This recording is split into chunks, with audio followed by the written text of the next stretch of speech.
Артроз неден басталады? Не үшін болады? Дұрыс сұрақ қойдым. Артроз деген бірінші питанияға байланысты. Ол обязательно питаниені дұрыстау керек, дұрыс тамақтану керек, көп салмақ жинамау керек. Мысалы, артроз деп айтамыз, бізде мына екі ортада ұстап тұрған мына шеміршек болады, қазақша шеміршек деп айтамыз. Сол шеміршек мұны екі сирақты қажамау үшін Құдай солай жаратқан. Сол қажамау үшін Құдай солай жаратқан. Сол үшін салмақ аз, дұрыс тамақтану керек.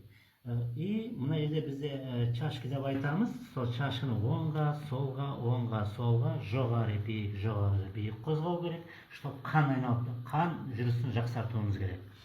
Одан кейін біз көп қозғалыс болмағаннан кейін бізге мына жерге бұлшықтарымыз былай қысқара береді, тырысады, қысқарады. Содан кейін бізде қан жүрісі қиындай бастайды. Сол қан жүрісін жақсарту үшін тағы да айтамын, мына жерлер, мына санды былай ұрғыштап қою керек, аяқты қозғап тұру керек. Сосын үшінші дәрежелі деп айтсақ, екінші, үшінші дәрежелі былай иілмей қалуы мүмкін. Сол иілмеген кезде былай иілген жеріне дейін до конца қатты баспаймыз. Осы келген жеріне дейін болды. Осылай басамыз да көтереміз, осылай изей береміз, икей береміз, қозғалыс. Сол кезде мына жерде қан жүгіре бастайды. Қан жүгірген сайын бізде мына жерде шеміршек майды бөле бастайды. Сол бөлінгеннен кейін бізде мына жерде қажамайды. Мына жерде қажалу процесі болмайды.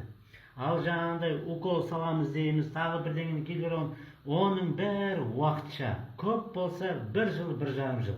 Одан кейін ол еще қатты ауыра бастайды. Потому что ол мына жерде білінбейді. Біз мына сүйектің қажалып жатқанын сіз сезбей қаласыз. Сол сезбегендіктен бізде қатты қажалып қалады. Сол үшін салдырмаңыздар. Ыңғайлысы только қозғаңыздар.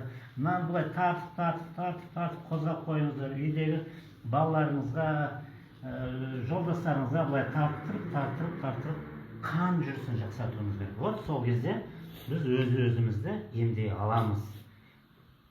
Аман болыңыздар, сау болыңыздар. Лайк басып тіркеліңіздер бауырыма.